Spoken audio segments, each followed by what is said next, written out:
There's a moment in every man's life when he realizes that the little girl he raised is gone. Not because she grew up, not because she moved away, but because something inside her died, and she chose to bury it without him. For me, that moment came on a Tuesday afternoon in October, when my daughter slid a white envelope across a coffee shop table and told me that my presence at her wedding would embarrass her. I'm David. I'm 52 years old. And this is the story of how I lost my daughter long before I ever had the chance to walk her down the aisle.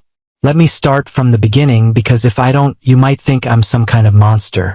You might think that a man whose own child pays him to stay away from her wedding must have done something unforgivable. And maybe, in her eyes, I did. Maybe the unforgivable thing I did was work with my hands instead of my title. Maybe it was drive a 10-year-old truck instead of a leased German sedan. Maybe it was live in a small 2-bedroom apartment on the south side of town instead of a gated community with a security code. Her name is Emily. Emily Marie Callahan, though she dropped the Callahan about 3 years ago when she met Jeremy. Jeremy is her fiancé. He comes from money. Old money. The kind of money that doesn't talk about how much it has because it assumes everyone already knows. His father is a retired surgeon. His mother sits on 3 different nonprofit boards. Their summer home is bigger than my entire life's earnings. I raised Emily alone. Her mother left when she was 2 years old. Just packed a bag one morning while I was at work and never came back. No note. No phone call. No explanation. Just a half-empty closet and a wedding ring left on the kitchen counter. I was 24 years old with a toddler, a high school diploma, and a job at an auto body shop. I didn't have a plan. I didn't have family nearby. My own parents had passed years before. I had nothing but a second-hand crib and a copy of What to Expect the First Year that I'd bought at a garage sale. But I had Emily, and for 18 years she was everything. I worked double shifts. I learned to braid hair from YouTube videos. I showed up to every parent-teacher conference with grease under my fingernails because I came straight from the shop. I packed her lunches. I sewed buttons back onto her school uniform. I sat with her when she had fevers, when she had heartbreaks, when she had nightmares about her mother coming back and leaving again. I was not a perfect father. I was not a rich father. But I was there. Every single morning. Every single night. I was there. When she got accepted to state college on a partial scholarship, I cried in my truck for 20 minutes before I went inside to celebrate with her. I had saved every penny I could for years, and it still wasn't enough to cover what the scholarship didn't. So I took out a loan against my retirement. I didn't tell her that. I didn't tell her that I'd be working until I was 75 to pay it back. I just smiled and told her I was proud of her. College changed her. It's supposed to, right? Kids are supposed to grow, to broaden their horizons, to meet people who show them a different world. I told myself that's all it was. The new clothes, the different way of speaking, the way she started to pull away from conversations about the neighborhood, about the shop, about the simple life we'd built together. I told myself it was normal. I told myself she was just becoming her own person. But somewhere in those 4 years, she also became someone else's version of what a daughter should be. And that version didn't have room for a father who smelled like motor oil and lived in a zip code most people pretended didn't exist. She met Jeremy in her junior year. He was in law school. His family had a lake house. They took ski trips to Colorado.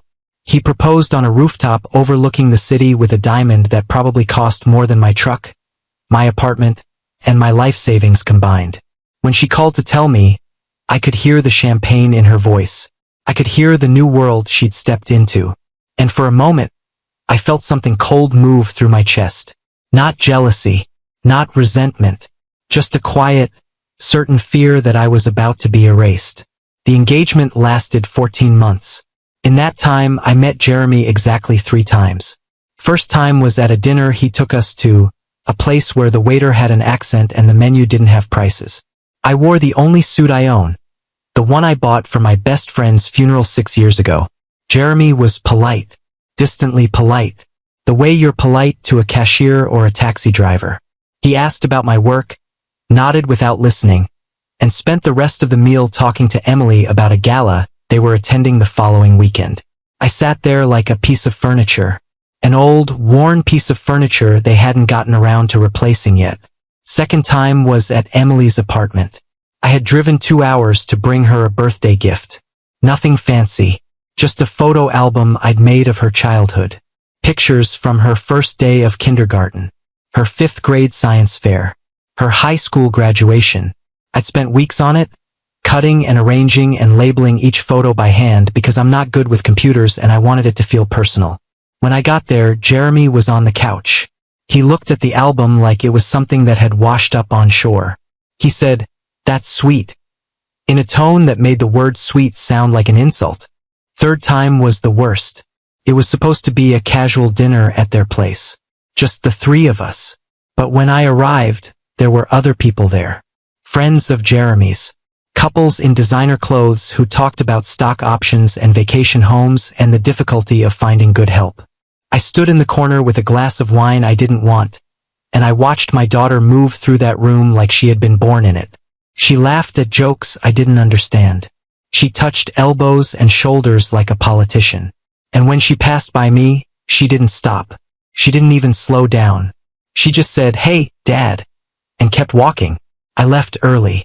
She didn't notice. The wedding planning started about 8 months before the date. I wasn't involved in much of it, which I understood. Weddings are complicated. There are caterers and florists and seating charts. I didn't know anything about any of that, but I kept waiting for her to ask me something. Anything. Even just, "Dad, what color tie should Jeremy wear?" Something to make me feel like I was part of it. Something to make me feel like I wasn't just a biological footnote in the story of her new life. That call never came. Instead, I got a text message. A text message. "Dad, can we meet for coffee on Tuesday? There's something I need to discuss with you." I knew. I don't know how I knew, but I knew. There was something about the formality of it. The way she didn't say "I love you" at the end. The way she didn't call it a chat or a catch-up. She said "discuss." Like I was a business associate. Like I was someone she needed to manage. That Tuesday, I showed up 15 minutes early. I ordered a black coffee and sat at a table by the window. I watched people walk by outside. Young couples holding hands. A mother pushing a stroller. An old man feeding pigeons on a bench. I thought about all the Tuesdays I had spent in my life. Most of them at the shop. Some of them at the hospital when Emily was sick. None of them had ever felt like this. None of them had ever felt like a waiting room before surgery. Emily walked in at exactly 2 o'clock. She was wearing a cream-colored blouse and tailored pants. Her hair was pulled back in a way that made her look older, more serious. She had an envelope in her hand. Beige. Unmarked. She sat down across from me without hugging me. Without kissing my cheek. Without even saying hello, really. She just placed the envelope on the table between us and started talking. "Dad," she said, "I need to be honest with you about something, and I need you to listen before you react." I nodded. I didn't trust my voice yet. She took a breath. She looked at the envelope, then at me, then back at the envelope. And then she said the words that I will carry with me to my grave. Jeremy's family is very traditional. They have expectations. And the wedding is going to be, it's going to be full of important people. People from his father's firm. People from the country club. People who matter for our future. I waited. I knew what was coming, but I needed to hear her say it. "The thing is, Dad," she continued, and now her voice was softer, almost pitying, which somehow made it worse. "You don't really fit with that crowd, and I'm not saying that to be cruel. I'm saying it because it's true. You work with your hands. You live in a small apartment. You drive an old truck. And I love you for all of that, I do. But at the wedding, I need everything to be perfect. I need every single detail to reflect the life that Jeremy and I are building together." She pushed the envelope toward me. "There's $10,000 in there," she said. "It's from us. From Jeremy and me. We want you to take a trip somewhere. Go to the beach. Go to the mountains. Go anywhere you want. Just don't come to the wedding." I didn't speak. Couldn't. "It's not that I don't want you there," she added quickly, as if that made it better. "It's that I don't want you there the way you are. And I know that sounds terrible. I know that. But I've worked too hard to build this life, Dad. I've worked too hard to leave everything behind.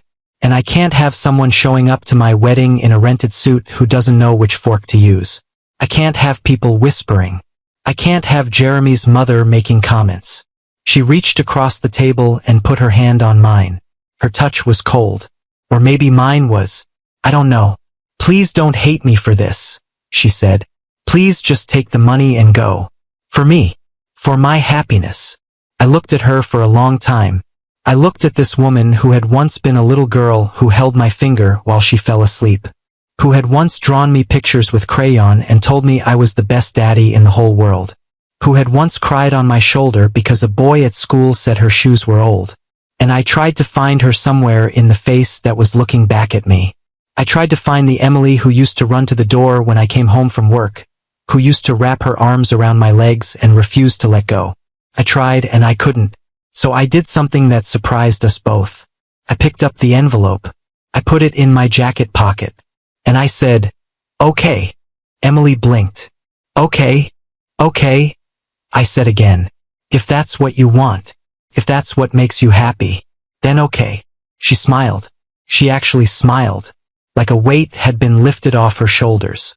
Like she had just cleared the final hurdle on the way to her perfect day. She stood up, leaned over, and kissed my cheek. It was a quick kiss. Practiced kiss. The kind of kiss you give someone when you're already thinking about your next appointment. "Thank you, Dad," she said. "You won't regret this. I promise." Then she walked out of the coffee shop and disappeared into the afternoon sun. I sat there for another hour. My coffee went cold. The waitress asked if I wanted a refill. I said no. I just sat there, staring at the spot where my daughter had been sitting, playing her words over and over in my head like a song I couldn't turn off. "You don't really fit with that crowd. I can't have someone showing up to my wedding in a rented suit. Please just take the money and go." I drove home that night in silence. No radio, no podcasts, no phone calls. Just the sound of the road and the sound of my own breathing and the sound of $10,000 in my jacket pocket. $10,000. That's what my daughter thought I was worth. That's what she thought it would cost to keep me away from the most important day of her life. When I got to my apartment, I didn't turn on the lights. I walked to my bedroom, took off my shoes, and lay down on top of the covers. I stared at the ceiling. I thought about calling someone. My brother, maybe, or my old friend Louis from the shop. But what would I say? "Hey, my daughter just paid me not to come to her wedding." There's no response to that. There's no comfort for that. There's just the slow, grinding realization that you have been replaced. The wedding was 2 weeks away. 2 weeks to decide what to do. 2 weeks to figure out how to live with a wound that hadn't even started to bleed yet. I didn't sleep that night, or the next night, or the night after that. I went to work. I fixed cars. I came home. I ate frozen dinners.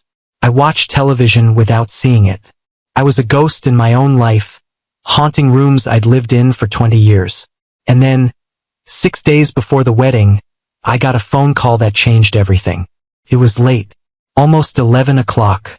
I was sitting in my recliner, staring at a blank wall, when my phone buzzed. I didn't recognize the number. I almost didn't answer, but something made me pick up. "Hello," I said. "Mr. Callahan?" The voice on the other end was young, nervous, male. "Yeah, this is Jeremy. Emily's Jeremy." My heart stopped. Not figuratively. I literally felt something seize in my chest. Jeremy had never called me. Never. Not once in the entire time he'd been with my daughter. Our interactions had been limited to those 3 meetings and a few obligatory text messages on Father's Day. For him to call me at 11 o'clock at night, 6 days before his wedding. Something was wrong. "Is Emily okay?" I asked, because no matter what she'd done, no matter how much she'd hurt me, she was still my daughter. And that instinct doesn't die just because someone breaks your heart. There was a pause. A long one. When Jeremy spoke again, his voice was different. Thinner. Shakier. Like he was trying not to cry. "Can I come over?" he asked. I'm in my car." I'm not far from your place. I need to talk to someone. And I don't know who else to call. I didn't say yes right away. I wanted to, but there was a part of me that was still angry, still hurt, still holding on to the image of my daughter sliding that envelope across the table. A part of me that wanted to say, "Why would you call me? I'm just the mechanic who doesn't fit with your crowd." But I didn't say that, because I heard something in his voice. Something real. Something raw. Something that sounded a lot like the way I'd been feeling for the past week. "Yeah," I said. "Come over. I'll leave the porch light on." He arrived 20 minutes later. I watched from my window as his car pulled up to the curb. It was a nice car. A black BMW. The kind of car that didn't belong on my street. But it was him. I could see him sitting in the driver's seat, both hands on the steering wheel, staring straight ahead. He sat there for almost a full minute, just sitting, just staring, like he was trying to gather the courage to get out. Then he opened the door. He stepped out onto the sidewalk, and he looked up at my apartment, at the flickering porch light, at the chipped paint on the doorframe, at the window where I was standing watching him, and that's when he started crying. I don't mean he shed a few tears. I mean he fell apart. His shoulders shook. His face crumpled. He covered his mouth with his hand like he was trying to hold the sound in, but it came out anyway. A broken, gasping sob that carried across the quiet street and went right through my chest. I opened the door before he even reached it. I stood in the doorway, and he looked at me with red, swollen eyes, and he said something I will never forget. He said, "I'm so sorry. I'm so sorry. I didn't know. I swear to God, I didn't know. I didn't know what he was talking about, but I stepped aside and let him in. I led him to my living room. I sat him down on my old couch. I handed him a glass of water that he didn't drink. And I waited. Took him a long time to calm down. He kept apologizing, kept saying he was sorry over and over again like a prayer. I didn't push him. I didn't ask questions. I just sat in my recliner and let him cry, because I've been a father for 32 years. And one thing I've learned is that sometimes people don't need you to fix anything. Sometimes they just need you to be there while they fall apart. Finally, when his breathing slowed and his hands stopped trembling, he looked at me, really looked at me.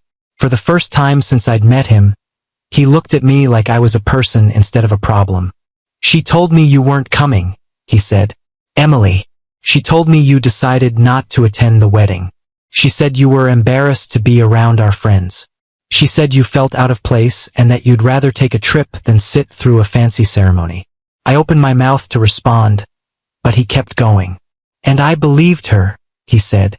"Why wouldn't I believe her? She's my fiancé. I love her. I trusted her. But tonight I was going through some paperwork in her office. Wedding stuff, vendor contracts and seating charts and all that. And I found something." He reached into his jacket pocket and pulled out a folded piece of paper. His hand was shaking as he handed it to me.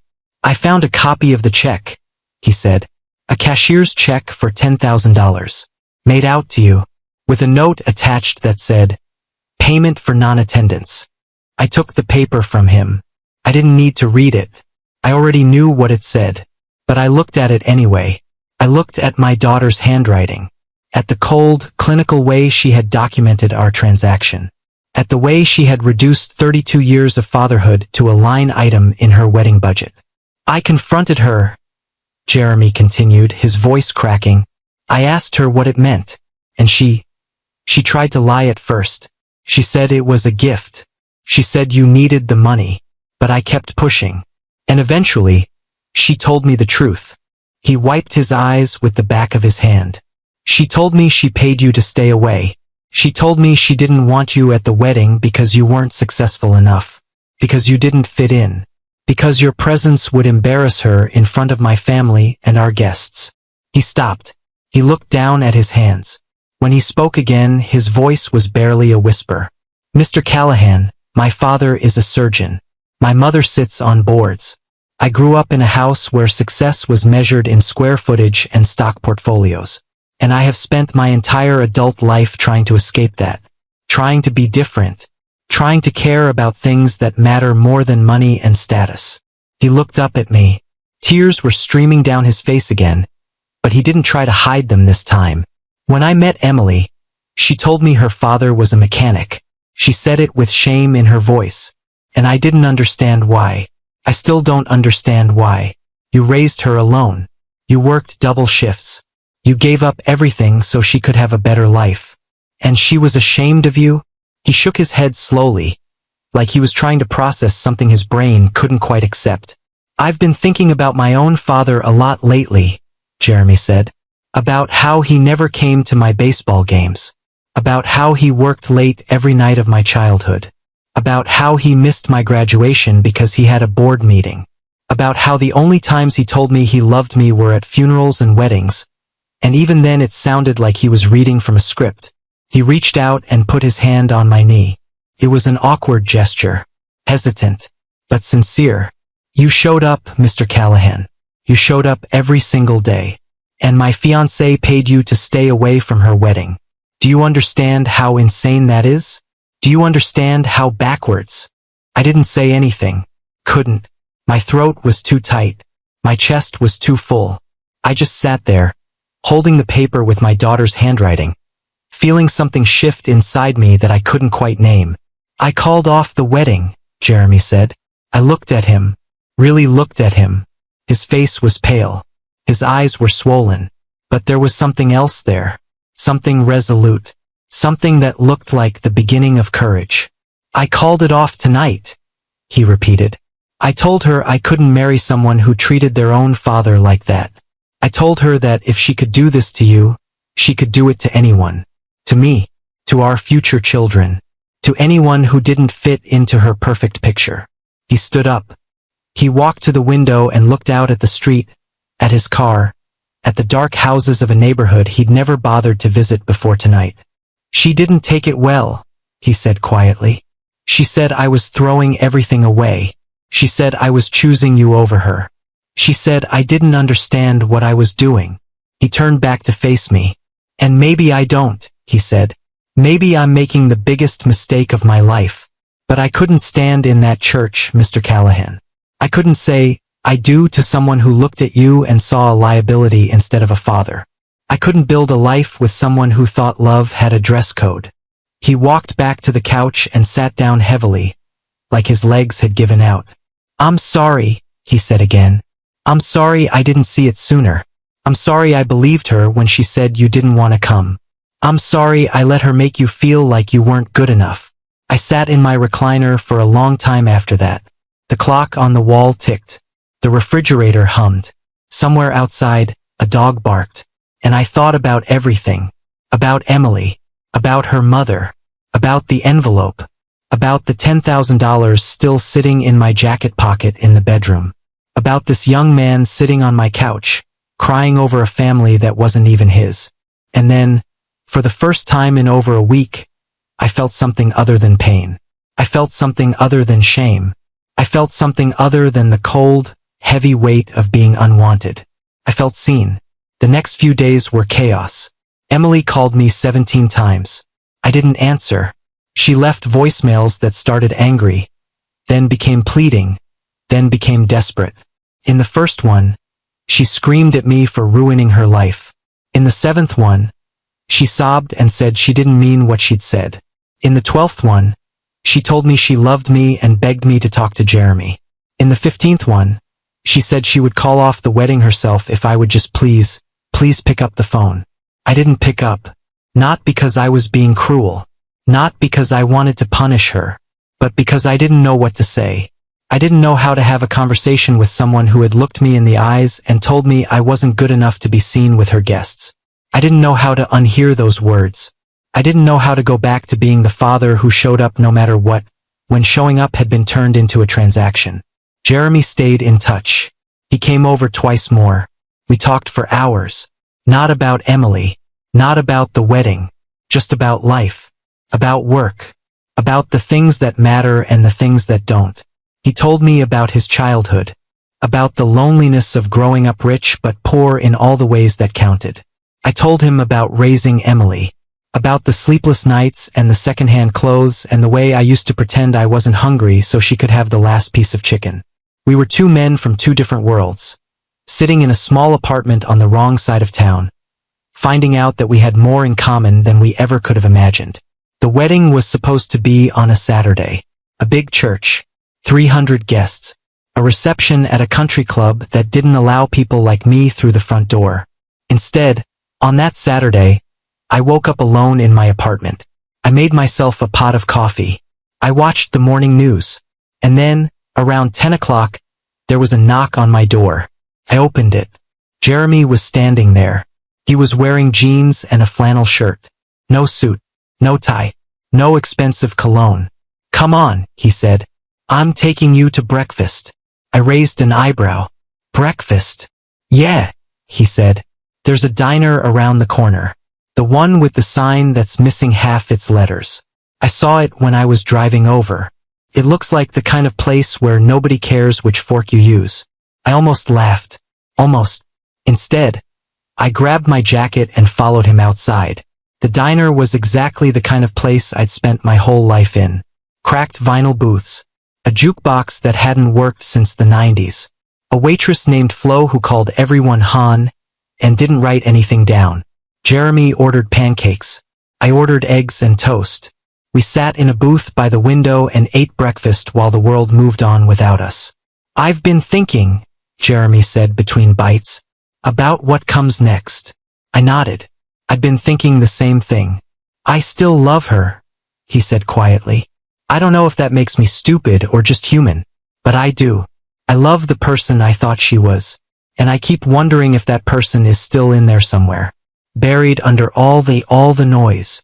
I put down my fork. I looked at this young man who had turned his whole life upside down because of a principle, because he couldn't stomach watching a father get erased.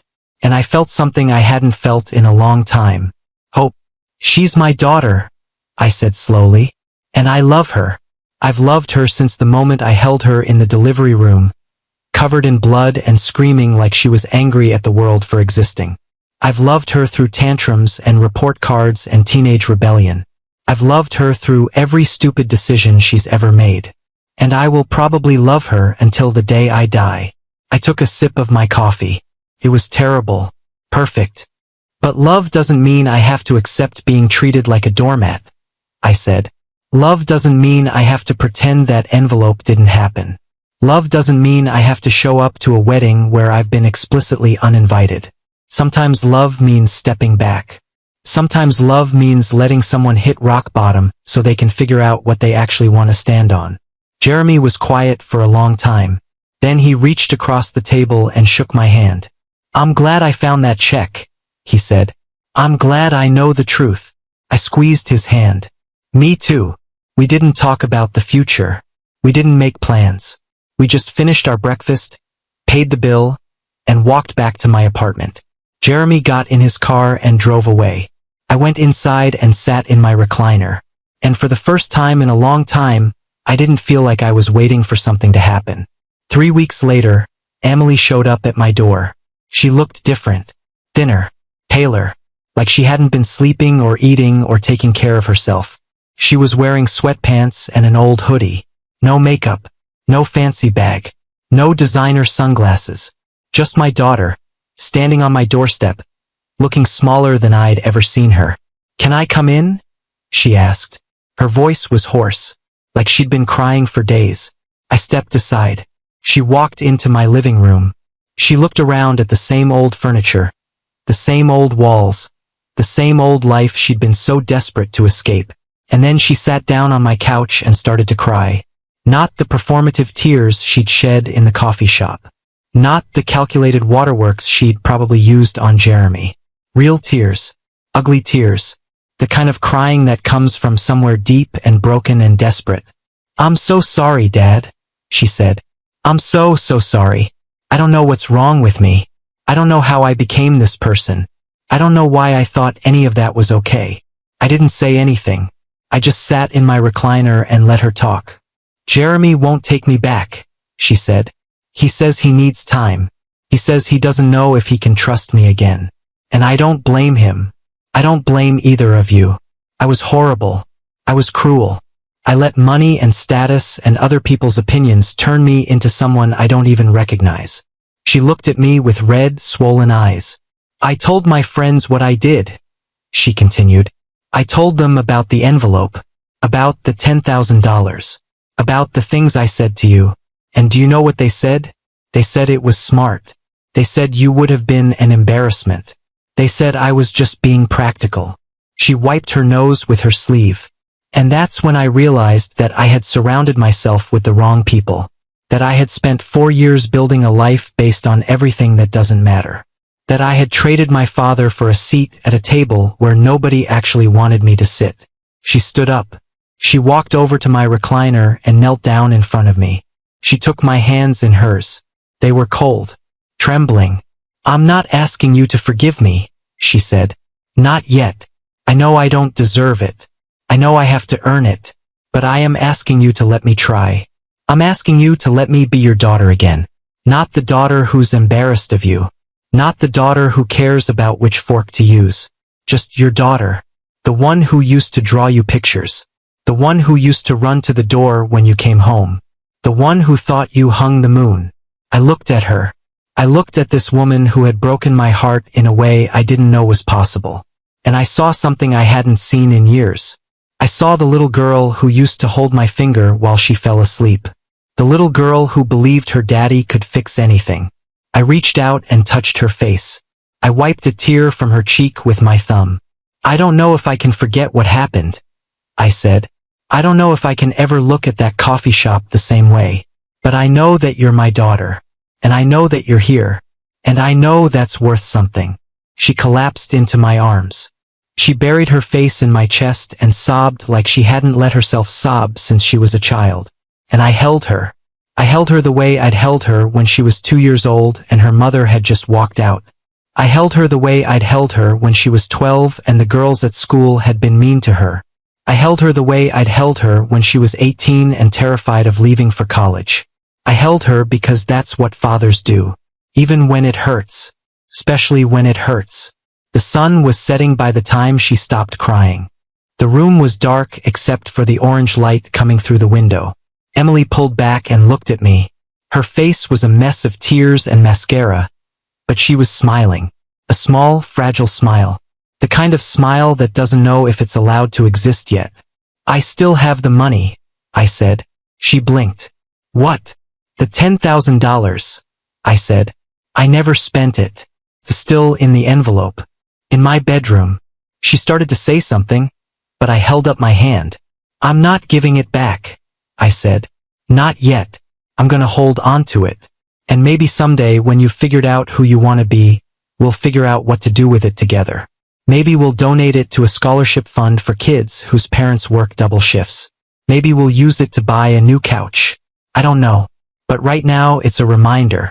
A reminder of what happens when we forget what actually matters. Emily nodded. She didn't argue. She didn't make excuses. She just nodded. I'd like that, she said quietly. We sat in the dark for a while after that. Father and daughter. Two people who had lost each other and were trying to find their way back. It wasn't easy. It wouldn't be easy for a long time. Trust, once broken, doesn't repair itself overnight. But we were trying. And sometimes trying is enough. Jeremy and Emily eventually found their way back to each other. Took months. Months of therapy. Months of hard conversations. Months of Emily proving that she was more than the person she'd been at that coffee shop table. Jeremy didn't forgive her quickly. He didn't forgive her easily. But he loved her. And love, when it's real, is patient. Love, when it's real, is willing to wait. They got married the following spring. Small ceremony. Backyard of Jeremy's parents' house. 50 guests. No country club. No 300 people who didn't actually care about them. Just family. Just friends. Just the people who had stood by them through the chaos. And me? I walked her down the aisle. She wore a simple white dress. No train. No veil. She had flowers in her hair that she'd picked from a field the day before. And when she took my arm at the start of that aisle, she leaned in and whispered something in my ear. She said, "Thank you for not giving up on me, Dad." Thank you for showing me that love isn't about what you have. It's about who you show up for. I didn't cry. I told myself I wouldn't cry. But when she looked at me with those eyes, those same eyes that had looked at me from a hospital bassinet 33 years ago, I felt the tears come anyway. I'll always show up for you, kiddo, I said. Even when you don't want me to. She laughed. It was a real laugh. The kind of laugh I hadn't heard from her in years. We walked down that aisle together. Jeremy was waiting at the end. He smiled when he saw us. Not his polite smile. Not his distant smile. A real one. The kind of smile that reaches the eyes. He shook my hand before Emily reached him. He held it for a moment longer than necessary. Thank you, he said quietly. For everything. I nodded. I let go of Emily's arm. I watched her take her place beside the man she loved. And I sat down in the front row, next to Jeremy's parents, who had welcomed me into their home like I'd always belonged there. The ceremony was short. The reception was simple. There was barbecue instead of filet mignon. There was a playlist instead of a DJ. There were mismatched chairs and mason jars and fairy lights strung between trees. It wasn't the wedding Emily had planned. It was better. At the end of the night, when most of the guests had gone home and the fairy lights were starting to flicker, Emily found me sitting on a bench near the garden. She sat down next to me and leaned her head on my shoulder. I'm glad you were here, she said. I'm glad you didn't take that trip. I put my arm around her. I thought about the envelope, about the $10,000, about the coffee shop, about the look on her face when she told me I wasn't successful enough to be seen with her guests. I thought about all of it, and then I let it go. There's nowhere else I would have been, I said, and I meant it. The envelope is still in my bedroom. I never spent the money. I never will. It sits in my nightstand drawer, tucked between an old Bible and a photograph of Emily on her first day of kindergarten. Sometimes, late at night, I take it out and hold it in my hands. Not because I'm angry anymore. Not because I'm holding a grudge. But because I need to remind myself of what almost happened. Of how close I came to losing my daughter forever. Of how a $10,000 check almost cost me something that no amount of money could ever buy. Emily doesn't know I still have it. Maybe someday I'll tell her. Maybe someday we'll laugh about it. Or maybe we won't. Maybe some things are too heavy to turn into jokes. But here's what I've learned. Here's what I want you to take away from this story. Success is not measured by the size of your bank account. It's measured by the people who show up when you have nothing left to give. Love is not a transaction. It's not something you earn or buy or trade. It's something you choose. Every single day. Even when it's hard. Especially when it's hard. And sometimes, the person who breaks your heart is the same person who will spend the rest of their life trying to put it back together. Sometimes, redemption is possible. Sometimes, people change. Sometimes, the little girl who held your finger while she fell asleep grows up to be someone you don't recognize. But that doesn't mean she's gone forever. It just means she's lost. And lost people can be found. If you're willing to leave the porch light on. My name is David. I'm 52 years old. I work with my hands. I drive an old truck. I live in a small apartment on the south side of town. And I am the luckiest man in the world. Because my daughter came home. And that's worth more than $10,000. That's worth everything.